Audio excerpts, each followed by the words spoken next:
Before Wall Street ever whispered her name, the streets of downtown Kingston shouted it in hunger, sweat, and fire. The sun did not rise gently over Coronation Market.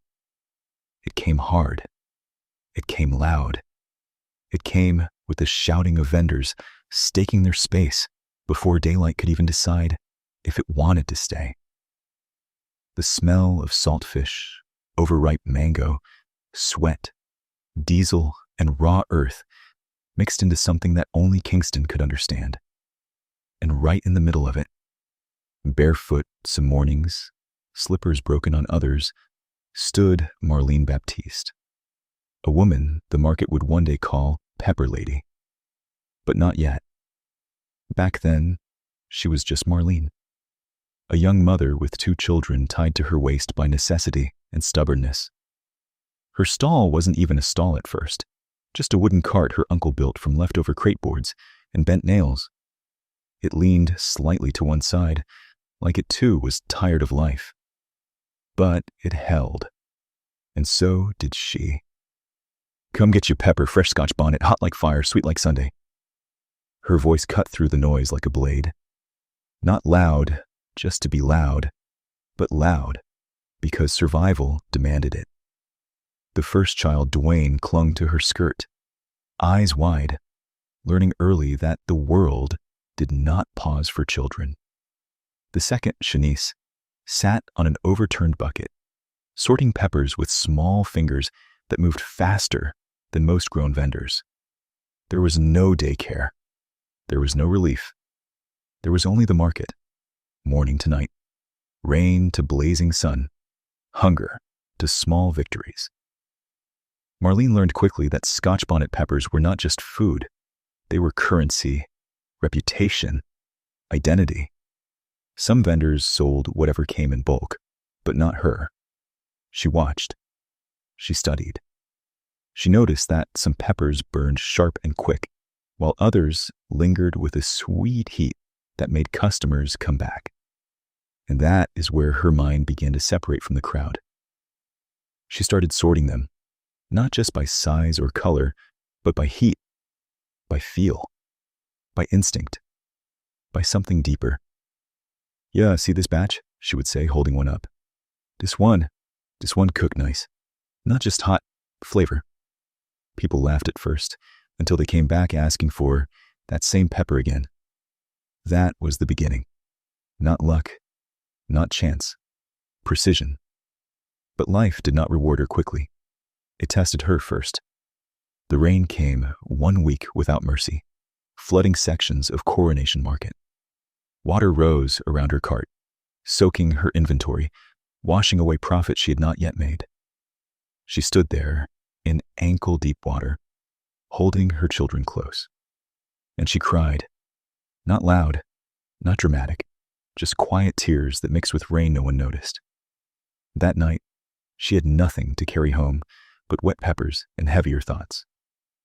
"Mommy, we go eat?" Shanice asked softly. Marlene swallowed hard. "Yes, baby, we always eat."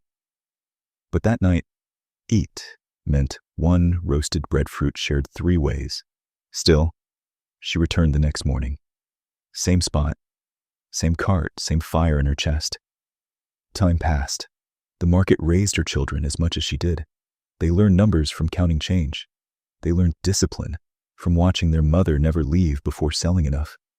They learned resilience from the way she stood even when life bent her. But the market also showed them something else: opportunity and escape. Dwayne, the eldest, began to hate the market. He hated the smell. He hated the struggle. He hated seeing his mother bargain over dollars that never stretched far enough. "Me nah stay here, mommy," he would say as he grew older. "My bigger than this." Marlene never argued. She only nodded. "Then be bigger," she said. "But don't forget where you come from." Shanice was quieter. She stayed closer. But even she began to drift as school introduced her to a world beyond the market stalls. And Marlene, she noticed, but she kept working. Because love, to her, was not words. It was sacrifice. Years went by. Her wooden cart became a slightly stronger stall. Her customer base grew. Restaurants began to come, not many, but enough to notice. "Ya always have consistent pepper," one chef told her. "Me like that." Consistent. The word stayed with her. Because consistency was something the market did not promise. But she began to force it. Separating peppers, tracking suppliers, remembering which farmers brought the best crops. Without realizing it, she was building a system. Not written, not formal, but real. Then came the night that changed everything. The market was closing late. Too late. Marlene had stayed behind to guard what little stock she had left. It was common, necessary, dangerous, but necessary. The lights flickered, the crowd thinned, and the sounds of the market shifted from business to something darker. She heard footsteps, too close, too quiet. She turned, and before she could shout, before she could run, before she could think, her world broke. The market that had fed her, the place she trusted, became the place that took something from her she could never reclaim. When it was over, the night swallowed her cries, and the market said nothing. The next morning she did not come, nor the next. People noticed. But the market moves fast. It does not wait long. When she finally returned, something in her had changed. Her voice was quieter, her eyes harder, but her hands still working, still sorting, still building. Months later, she realized she was pregnant, and for the first time in years, fear overtook her strength.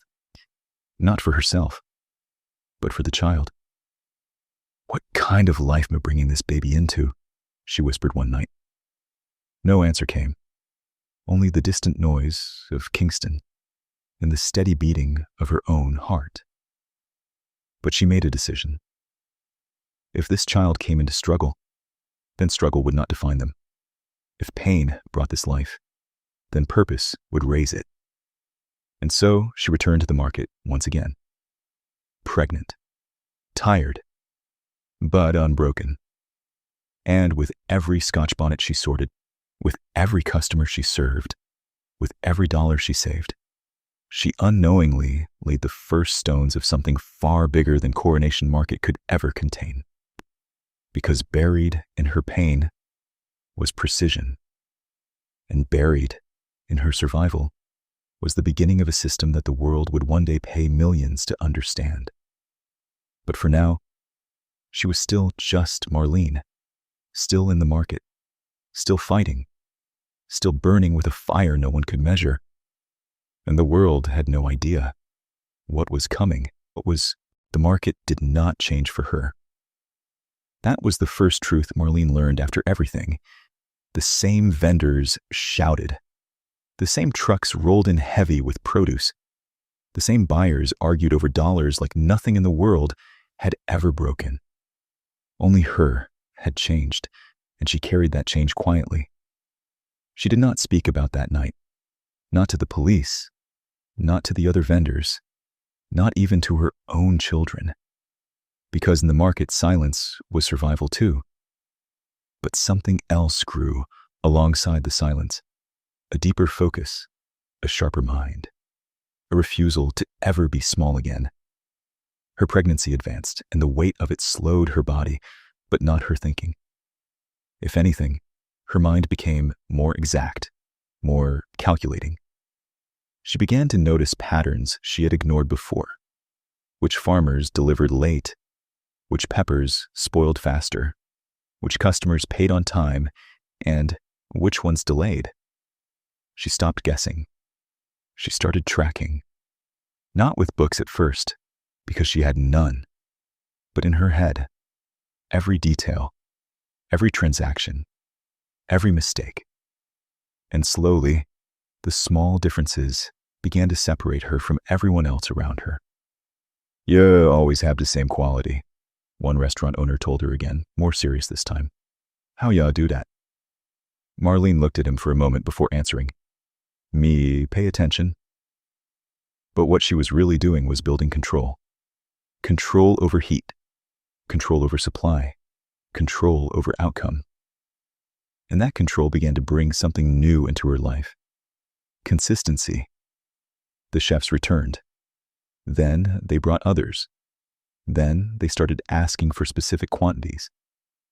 Then they started asking for delivery. Delivery. That word changed everything, because delivery meant structure. It meant timing. It meant reliability beyond just standing in a market stall. And Marlene had never been taught any of that. But she refused to be limited by what she did not know. So she learned. She watched how the larger vendors operated. She asked quiet questions. She paid attention to how goods moved from farms to kitchens. And when she did not understand something, she stayed silent until she did. At night, after the market closed, she would sit with her children in their small room and replay the day in her mind. Every mistake, every missed opportunity, every lesson. Dwayne, now a teenager, had already begun pulling away. "Me nah do this market life," he said one evening, frustration heavy in his voice. "Me tired fi see you struggle so."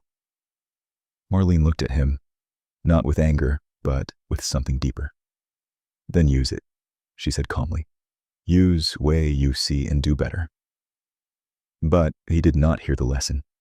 He only saw the struggle, and resentment began to grow in him. Shanice followed not long after, drawn by school friends and the promise of a different life. She helped less at the stall, came later, left earlier. Marlene noticed. She always noticed. But she said little. Because she understood something her children did not yet understand. Sacrifice does not always look like love when you are inside it. The baby came during a storm. Rain pounded Kingston like it wanted to wash the island clean. The streets flooded again, just like years before.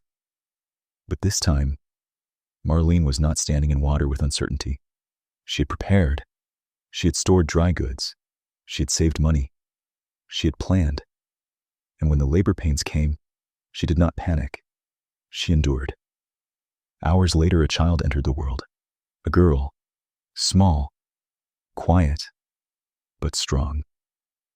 Marlene held her and felt something she had not felt in a long time.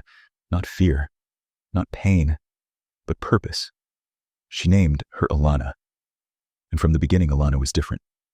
Where Dwayne resisted, Alana watched. Where Shanice drifted, Alana stayed. As the years passed, the distance between Marlene and her first two children grew wider. Dwayne left home early, chasing fast money and faster freedom. Calls became rare. Visits became even rarer.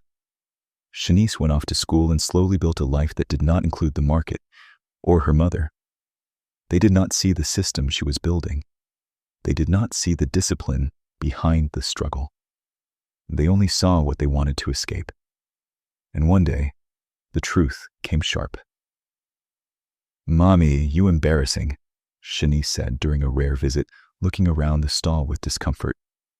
"You still a sell pepper?" The words landed heavier than any burden Marlene had carried, but she did not react. She simply nodded. "Yes, and it's send you go school." Silence followed, but not understanding. That night, Marlene sat alone longer than usual, not crying, not broken, but thinking. Because for the first time, she realized something clearly. If she wanted respect, from the world, from her children, even from herself, she would have to rise beyond the market in a way they could understand, not just survive it, master it, then transform it. And that is when education entered her mind, not as a dream, but as a strategy. She began asking questions again, this time not about peppers, but about school, about classes, about entry requirements, about time. Time she did not have, money she barely had, energy she was already spending. But she made a decision. If she could build a system from nothing in a market, Then she could learn anything, even in her 30s, even with children, even with everything against her. So she enrolled. The first day of class, she felt out of place, older than most, more tired than all, but sharper than she had ever been. And Alana? Alana walked beside her, small hand in hers, eyes wide with admiration. "Mommy, we go in school together?" she asked. Marlene smiled softly. "Yes, baby, we both going learn." That moment, simple to the outside world, was the true turning point. Because now, her knowledge would have structure, her instincts would have language, her system would have scale. The market had trained her. Pain had sharpened her. But education would transform her. And as she sat in that classroom, listening, absorbing, connecting dots between what she lived and what she was now being taught, something powerful began to form. Supply chains, standardization, quality control, distribution. Words that others struggled to understand felt familiar to her because she had already been living them, just without the names. And for the first time, Marlene realized something that would change the direction of her life forever. She was not behind. She was ahead. She had just been unrecognized. But not for long. Because what she built in Coronation Market, with peppers, pain, and precision, was about to become something the world could not ignore. And this time, she would not stay small. Not for anyone. Not for anything. The first day she truly understood the power of what she was learning did not happen in the market. It happened in a classroom. Not because the lecturer said something extraordinary, but because everything he said, she had already lived. He spoke about supply chains, about the movement of goods from source to consumer, about breakdowns in logistics, about inefficiencies that cost businesses thousands.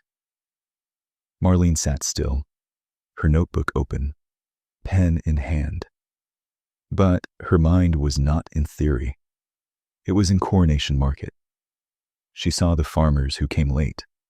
She saw the spoiled peppers that should never have been purchased. She saw the days she lost money because rain came, and she had no protection for her stock. And for the first time in her life, she realized something that shook her quietly. She was not just a vendor. She was already an operator. She had been running a system long before she knew the word system. And now, she was learning how to refine it. Alana sat beside her in smaller classes when she could, absorbing the environment like a sponge. She watched her mother write, listen, and ask questions when others stayed silent. "Mommy, how you know so much?" she asked one evening. Marlene smiled faintly. "Because me live it, baby." But living it was not enough anymore. Now she wanted to scale it. That word, scale, became her obsession. She began taking what she learned in class and applying it immediately in the market. Not later. Not when she felt ready. Immediately. She created simple recording methods for her purchases. Small notebooks became ledgers. Each farmer's delivery was tracked. Quality was noted. Delays were remembered. She began rejecting inconsistent suppliers. At first, they laughed. "Yeah, too picky now, Marlene," one farmer joked. "A same pepper." But she shook her head. "No, not same." And she meant it. Because now she understood something deeper. Consistency was not luck. It was control. And control created trust. Her customers began to notice the difference more clearly. Restaurants that once bought casually now depended on her. They called ahead. They placed orders. They asked for exact quantities, exact quality, exact timing, and she delivered. Every time. She was no longer just selling peppers. She was supplying reliability. And reliability, she learned, was far more valuable. But growth came with pressure. More demand meant more responsibility. More responsibility meant more risk. There were days when everything aligned, and there were days when everything threatened to collapse. A delayed shipment, a bad batch, a supplier who failed without warning.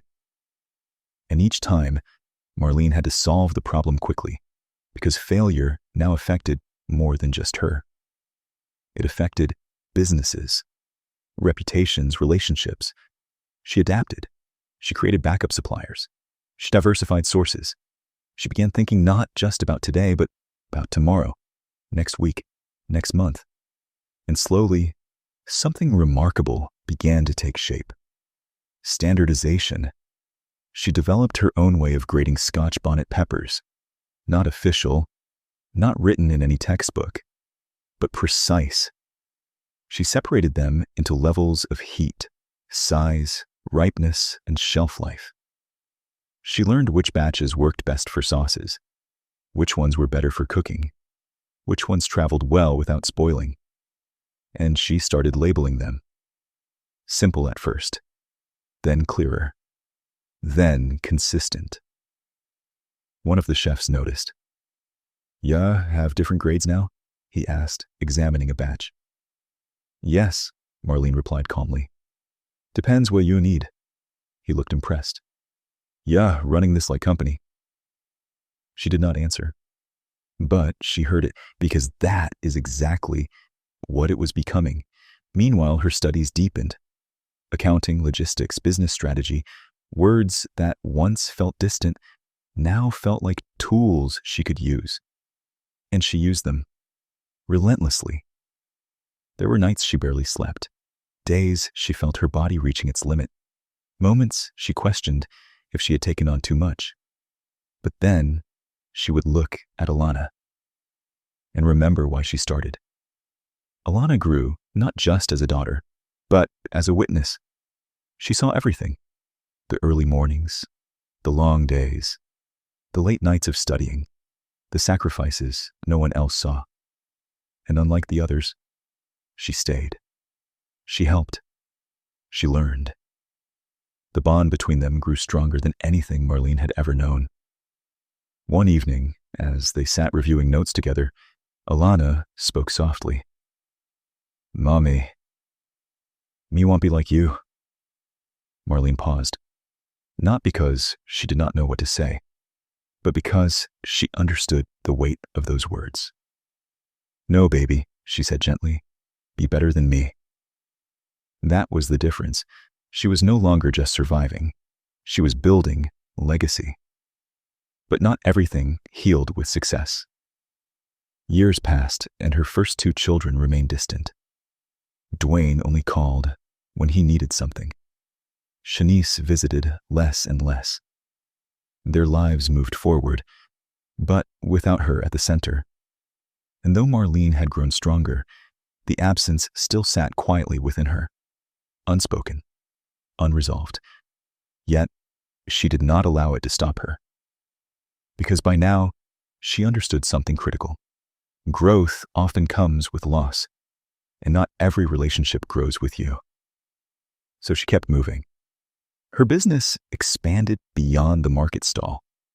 She secured small storage space, then better packaging, then more structured delivery routes. What started as a wooden cart had become a growing operation, still small by global standards, but massive compared to where she began. And then came the moment that shifted everything again.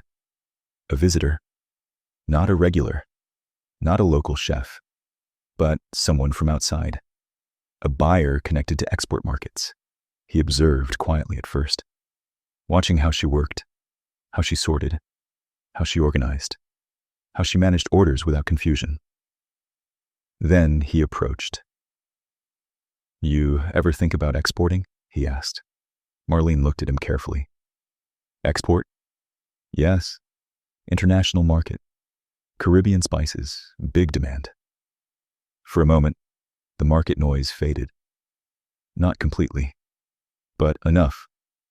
Because in that single question, her entire world expanded. She thought about everything she had built. everything she had learned, everything she had endured, and she realized something powerful. She was ready. Not fully, not perfectly, but ready enough. And that was all she needed. Because Marlene had never waited for perfect conditions. She'd always built from what she had. And now, what she had was knowledge, system, discipline, and fire. The same fire that once sold peppers on a wooden cart was now ready to cross borders. And as she stood there in Coronation Market, listening to a possibility that once felt impossible, she did not smile. She did not celebrate. She did not speak loudly. She simply nodded. Because deep inside, she had already made the decision. She was not staying here. Not because she was running from the market, but because she had mastered it. And now, it was time to take its heat to the world. The day of graduation did not feel real to her. Not because she had not earned it, but because the journey to reach that moment had been so long, so painful, and so unlikely that even standing in it, she could hardly recognize it as her own life. The campus was filled with celebration, families dressed in their best, cameras flashing, laughter rising into the warm Jamaican air. But Marlene stood still for a moment before walking forward. Her gown rested heavy on her shoulders, not with weight, but with meaning. Beside her stood Alana, no longer the small child who once sat beside her in classrooms, but a young woman, educated, confident, rooted. They had walked different paths to reach the same stage, but they had walked them together. "Mommy," Alana whispered softly, holding her hand just for a second. "We really do it." Marlene looked at her, and for the first time in many years, her eyes softened fully. "Yes, baby," she said quietly. "We do it." But what no one else in that moment could see was everything that stood behind that simple sentence. The nights in the market, the hunger, the rain, the silence after pain, the rejection, the distance from her first two children, the long walks to class, the exhaustion she carried without complaint, and the system she built, piece by piece, without permission, without guidance, without recognition. When her name was called, she walked forward, not rushed, not hesitant, but steady. Every step grounded in experience, every step earned. And when she received that degree, it was not just paper. It was validation, not of her intelligence, but of her endurance. Alana followed shortly after. And when she crossed that stage, Marlene felt something she had not allowed herself to feel in a long time. Pride. Not loud, not boastful, but deep. Because this child born out of pain, had become purpose-fulfilled. But graduation was not the end, it was acceleration. Because now, Marlene no longer had to operate in fragments. Now, she could build fully. She returned to Coronation Market, but not as the same woman. This time, she came back with structure, with clarity, with strategy. Her operation expanded rapidly. She formalized her grading system into a documented standard. Each level of Scotch Bonnet pepper was categorized, measured, and labeled for specific uses. Heat consistency became her signature. She introduced proper packaging, branded containers, sealed quality, something the market had never truly seen at that level. Farmers who once resisted her methods now wanted to work with her. Because working with her meant stability, it meant predictable income, it meant growth, and she held them accountable. Not with force, but with standards. If they did not meet her requirements, she did not buy. And slowly, the entire chain around her began to improve. What started as survival became influence. The export opportunity returned. This time, she did not hesitate. She prepared documentation. She structured supply capacity. She ensured consistency at a level that could travel beyond Jamaica. The first shipment was small, carefully handled, carefully monitored, and when it arrived successfully, it changed everything. Because now her peppers were no longer just in Kingston. They were abroad, in kitchens she had never seen, in markets she had never walked, but still carrying her system, her precision, her identity. Demand grew quickly, faster than she expected, and this time she was ready. She scaled production, expanded her supplier network, invested in storage and transportation, applied every principle she had learned, and refined it with the instinct she had always had. Marlene Baptiste was no longer a vendor. She was a business, a brand, a system. Years passed. Her company moved beyond raw peppers into processed spice blends, sauces, packaged products, each one standardized, each one controlled, each one carrying the same promise: consistent heat, consistent quality, consistent excellence. And then came the invitation, not from a local buyer, not from a Caribbean distributor, but from investors, international, curious, interested. They had studied her model, her growth, her numbers, and they saw what she had built. Something scalable, something powerful, something rare. When she stepped into her first boardroom outside Jamaica, she did not feel small. She did not feel intimidated. Because everything they spoke about, valuation, logistics, expansion, she understood. Not just academically, but practically, deeply. And when they asked her how she built it, she did not speak in complicated terms. She simply said, "I learn to control what others leave to chance." That was it. That was the difference.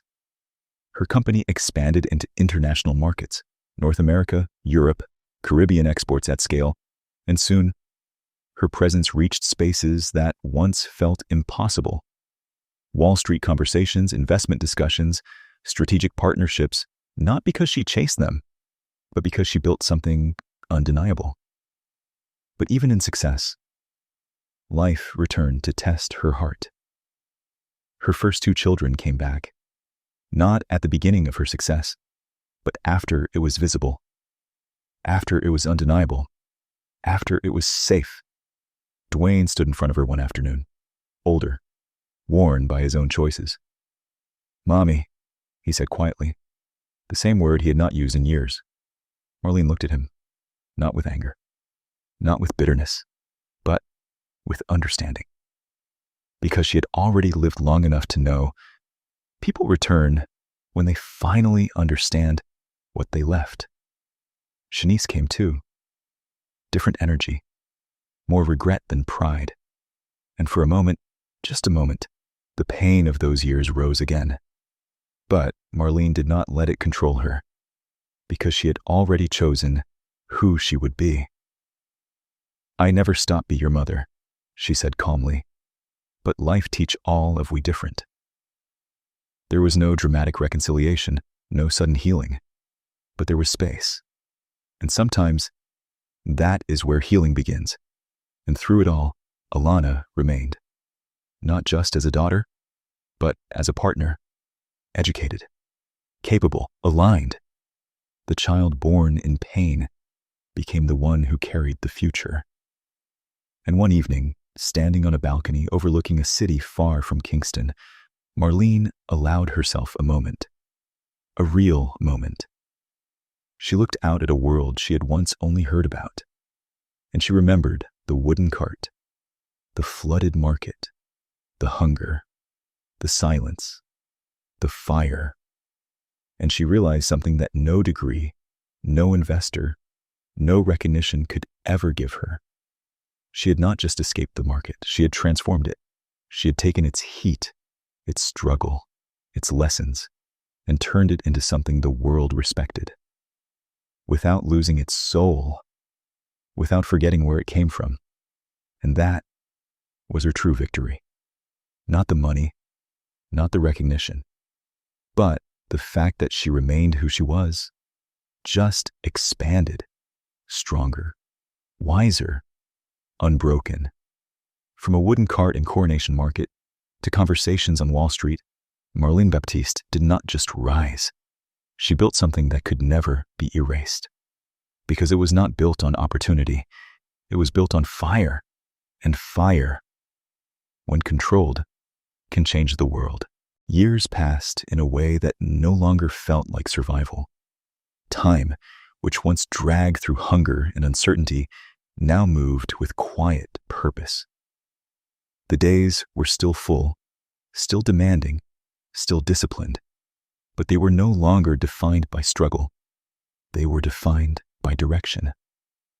The name Marlene Baptiste had traveled far beyond Coronation Market, far beyond Kingston, far beyond Jamaica.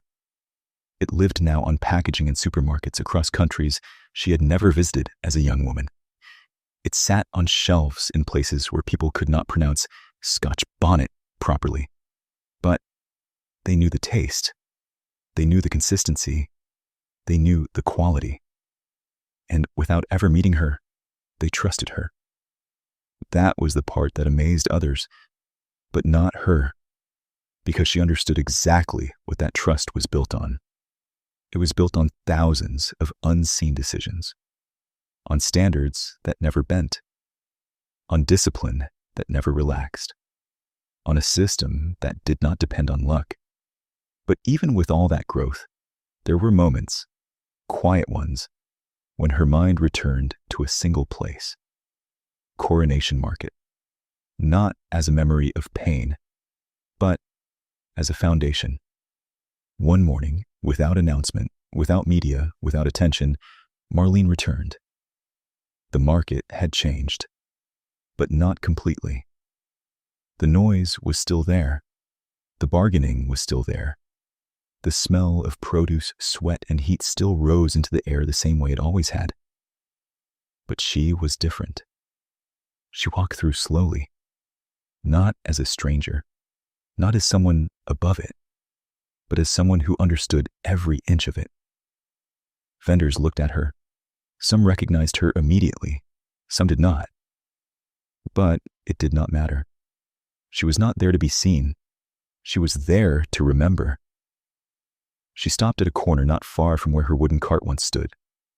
That space, so ordinary to everyone else, held everything for her. The hunger, the rain, the nights that broke her, the mornings that rebuilt her, the small victories that no one celebrated, the discipline that no one noticed, and the fire that never went out. She stood there quietly. No words, no performance, just presence. Then Alana stepped beside her, no longer a child, now a woman who carried the same sharpness in her eyes, the same calm strength in her posture. "Mommy," she said softly. "This where it start?" Marlene nodded. "Yes, everything start right here." Alana looked around, taking it in, understanding not just the place, but the journey. "People wouldn't believe it," she said. Marlene gave a small, knowing smile. "They don't have to believe it," she replied. "We live it." And that was enough. They did not stay long. They did not need to. Because the market was no longer where her life was limited. It was where her life was built. And there is a difference. As they walked away, one of the younger vendors called out, "Miss, ya want buy pepper?" Marlene paused for a moment, turned slightly, and for the first time that morning, she laughed. A real laugh, light, free, unburdened. "Me already have enough," she said. And she meant more than the peppers, because what she carried now could not be measured in weight or counted in dollars. It was built in character, in discipline, in survival refined into strategy, and in a fire that never destroyed her, but shaped her. Years later, her story would be studied, not just as inspiration, but as structure, as proof. that systems do not have to begin in boardrooms. That precision can be born in chaos. That excellence can rise from places the world overlooks. Students would sit in classrooms and hear about standardization, supply chains, and market dominance. And somewhere in those lessons, her name would be mentioned, not as a myth, not as a legend, but as a case study, a blueprint, a reality.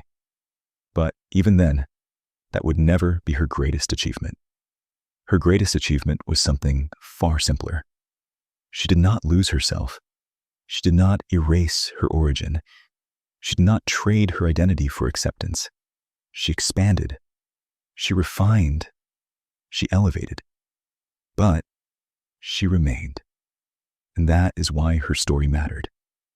Because she did not just climb out of the market, she carried it with her into rooms it had never entered before and made the world respect it, not as struggle, but as power.